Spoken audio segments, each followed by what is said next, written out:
Welcome to Simanim. I am Jacob Thomas, and today we will be learning Shmuel Bet, perek Bet.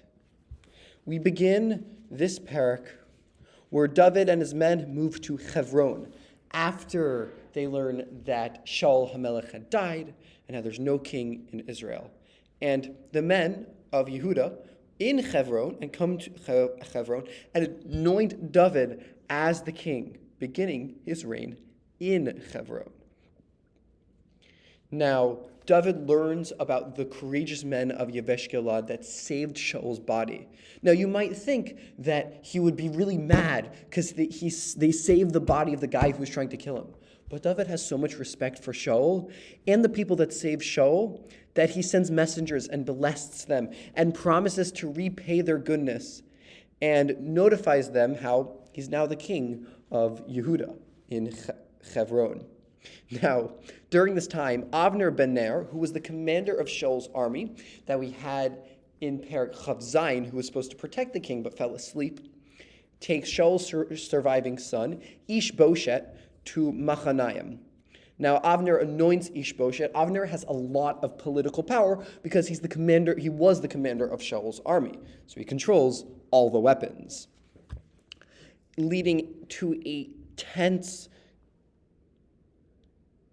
division between Shaul's son, Ishbosheth, and David HaMelech.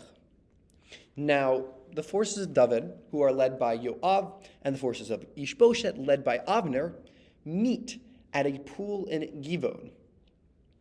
And they're standing on two sides of the pool, of the pond, and they say, Avner then says, let's have the young men fight with each other. Let's see how it goes. It's like, I don't know what the word is. So he gets the young men to fight. There's 12 men on each side who then start wrestling with each other.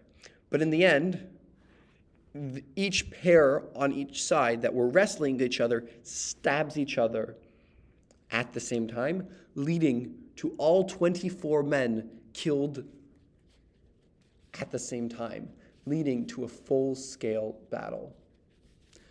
Like a gladiator ring, everyone dies.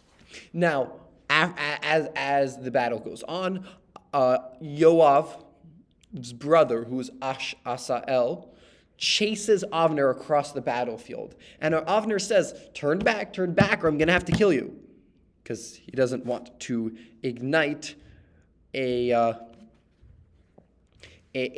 in Yoav, who is also a very powerful warrior. And Asael refuses to stop, and in self-defense, Avner strikes him with the blunt back end of his spear in the fifth rib, kills him instantly. And the battle finally ends when Avner calls for a truce, and Yoav sounds the shofar. A very sad ending. As a recap, we have after the death of Shaul, David becomes the king of Yehuda in Hebron. We have David sending men to Yavesh Gilad.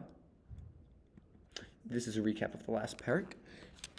We have Avner anointing Ishbosheth as king over the rest of Israel, dividing the nation. And we have the deadly battle that erupts at the pool of Givon, ending with the tragic death of Esael. We're in perek Beis, so just like Zichru, we use a house. Beis, bias, house. A split begins between the house of David and the house of Ishbosheth. This reminds us how David became the king of Hebron, Ishbosheth became the king of all of Bnei Israel under Avner, and there begins a split, a crack that develops in between the house on both sides, which also reminds us how there was the war or the small skirmish between the young men of David and of Ishbosheth, leading to the death of Esael. So one more time with the simon. A split begins between the house of David and the house of Ishbosheth. We're going to now do a 4 perek back chazar, starting with perek Chaf Tet.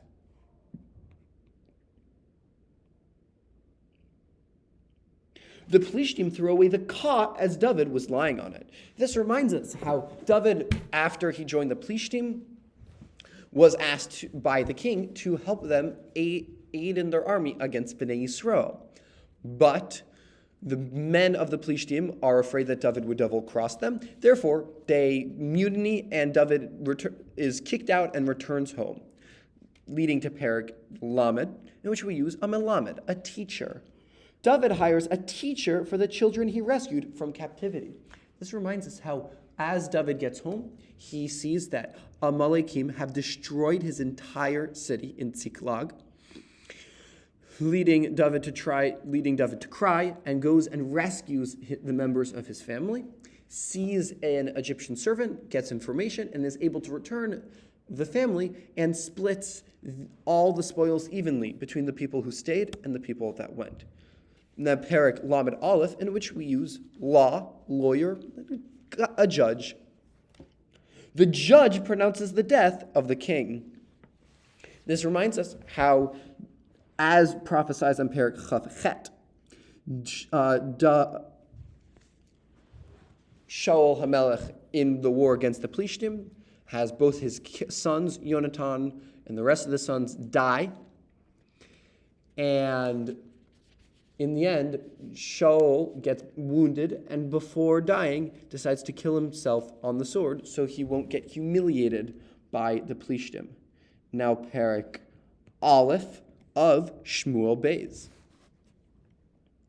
As tears come out of the olive tree, he tears his garments over the death of Shaul. This reminds us how an Amaleki, or a Ger Amaleki, depending on which part of the story, if we're in the beginning or the end of the story, comes to tell David how Shaul HaMelech died, leading David to very deeply mourn over the death of Shaul, and is very, very sad.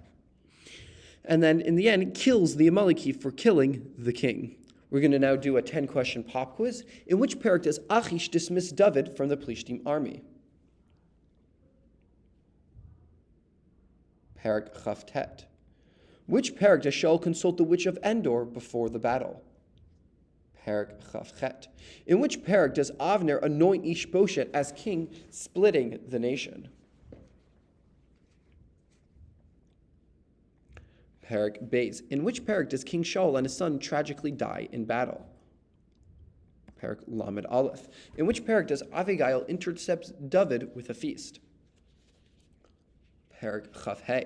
In which perek does David compose his famous lament for Shaul and Yonatan? Perek Aleph. In which perek does David sneak into the camp to take Shaul's spear and jug? Perek Chaf Dalet. In which perek do we have the deadly battle at the pool of Givon? Perek Beis. In which perek does David rescue the captives from the Amalekim? Perek Lamed. Shoftim bonus question. In which perek does Gidon defeat the Midian using 300 men? Perek Zion. That is it for today. May we be zocha to finish all of Nach, one perek at a time, and remember it day after day. Have a wonderful day.